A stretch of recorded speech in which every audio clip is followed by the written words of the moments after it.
So I've gotten a few questions from Americans about how I handle my financial transactions in Kenya. I get questions like, can I use a credit card in Kenya? Are there ATMs readily available? Will I pay lots of fees? Before I get into it, let me explain my situation for those who are new to the channel. I made the decision to move to Kenya for 5 years without previously having set foot in the country. I devised the following plan and it's working. Make a short-term trip for 2 to 3 weeks to determine a decent location or fit of where to settle. Make a long trip for 2 to 3 months to lock in not just the city, but also a place to rent. Make a move to Kenya with a plan to return to the US every 6 months for a few weeks to see family and pick up essential items that may not be readily available for purchase in Kenya. So trip number 3, which I'm calling the move, I'm planning to see you all in Nairobi at the end of the month. However, as my subscribers know, I'll be settling in Diani, but we'll visit all corners of Kenya over time. Now that we're all up to speed, let me answer the question. How do I handle my day-to-day financial transactions as an American in Kenya? If you're interested in taking a trip to East Africa, I strongly recommend that you save this video and refer to it over and over. Better yet, now is the time to subscribe to my channel so you can enjoy all of my East Africa musings. Let's get into it. So you ask, how do I handle my day-to-day financial transactions in Kenya? It's pretty easy actually. I recommend classifying your trip as either short-term or long-term because I have a strategy for each one. I consider short-term less than a month, essentially a vacation. For such a trip, I recommend the usage of cash or credit cards. For long-term stays, anything over a month, I recommend payment methods of cash, credit cards, or M-PESA. Let me break down my usage of the 3 payment methods. Number 1, cash.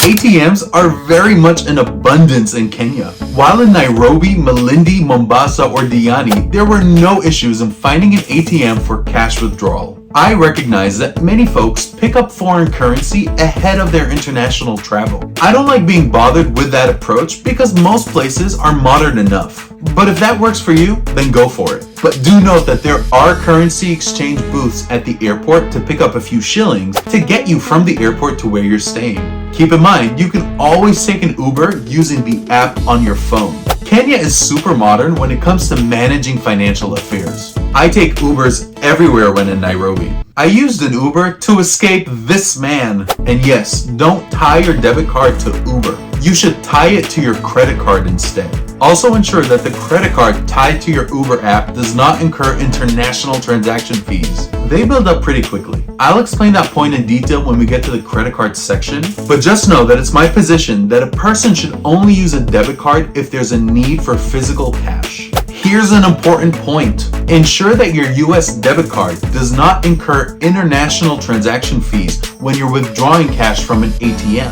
While you're at it, be sure to inform your bank of the period that you're going to be traveling internationally to ensure that the fraud alerts don't go off. In some instances, your transactions will be blocked if your bank sees transactions from locations that you don't normally visit, so be sure to let them know ahead of time. I've traveled to Europe several times without notifying my bank, and my transactions were always approved. And get this, I was blocked on a couple occasions when purchasing items associated with Kenya. Really? And I hadn't even left the US yet. Go figure. I didn't like it, and you better believe that I mentioned to my bank that they need to wake up about Africa. You'll start to realize that that's the gist of this channel. I'm trying to get Americans to wake up about Kenya and Africa. So in summary, my use cases for cash are paying tuk-tuk drivers, tipping at restaurants, and purchasing items from local street vendors. Okay, number 2, let's talk credit cards.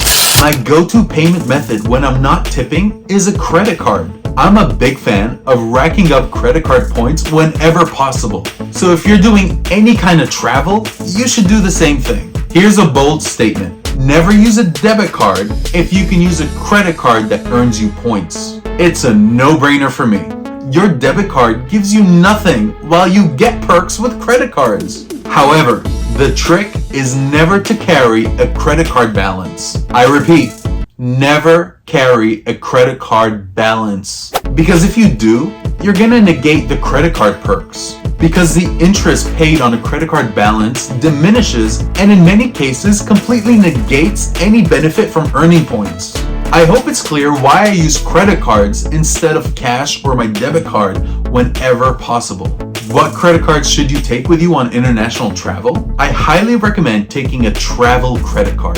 They all come with perks and annual fees, so be sure to review them to find out what works for you. If you don't know where to begin, you don't need to look past these 4 vendors for travel credit cards: American Express, Capital One, Chase, and Citibank. Of course, I have my preferences for what works for my situation. I use the American Express Platinum and Gold cards for my daily living. Why? Because for international travel, the most important things for me are the airport experience and the flight experience. The American Express Platinum card fully subsidizes my Clear, Global Entry, and TSA PreCheck memberships. That means that I'm vaulted to the front of the security lines at the airport without any hassle. I don't even have to take my shoes off. When you're 6'3" and a big guy, it's getting a little hard to take your shoes off at a moment's notice. With the American Express Platinum card, I get 5 times the monies that I spend on travel and hotel in the form of points. I then use those points to upgrade my flight. I'm a big guy, so I need my space when I fly. Don't even get me started on the priority lounge access at airports all around the world. Platinum is definitely a flex when it comes to lounge access. So why do I bother with the Amex Gold card if I have the Amex Platinum? Well, that's easy. With the Gold card, I get 4 times the money spent on international restaurants in the form of points. So the Amex Platinum and Gold is a double threat. If you've been paying attention, you know that I like eating out, and I'm not stopping anytime soon. Be sure to check out my Diani restaurant review video here. I had so much fun making that video, and even more fun eating at the incredible eateries on Diani Beach.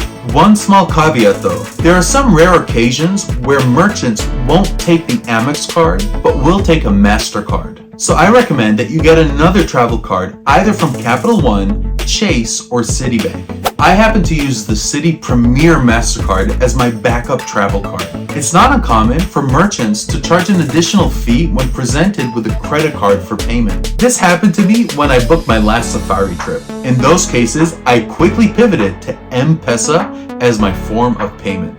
Finally, let's talk about M-PESA. Kenyans, don't come at me because I only use M-PESA when using a credit card is not an option. As stated earlier, I am all about the credit card points.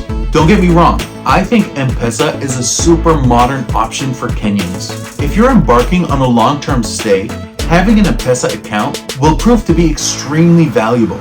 M-PESA is pretty ubiquitous throughout Kenya. I don't recall a single case where that wasn't an option. Setting up an M-PESA account is also very painless. I withdrew cash from an ATM, then presented the cash and my passport to a Safaricom establishment. I was given a Kenyan SIM, a 254 number, an internet and phone bundle, and an M-PESA account. I told you before, I'm basically Kenyan. And the M-PESA account was loaded with the remaining cash for future use. The reload process is pretty painless because there are many M-PESA stations around once you're already set up. So be sure to keep your M-PESA loaded. So Americans, if you're going to embark on travel to East Africa, be sure to plan out how you're going to manage your financial transactions. The most valuable advice that I can give you is avoid fees, get your M-PESA account straight, and accrue credit card points whenever possible. I hope this video was useful to you. Catch you in the next video. Take care and be good to each other.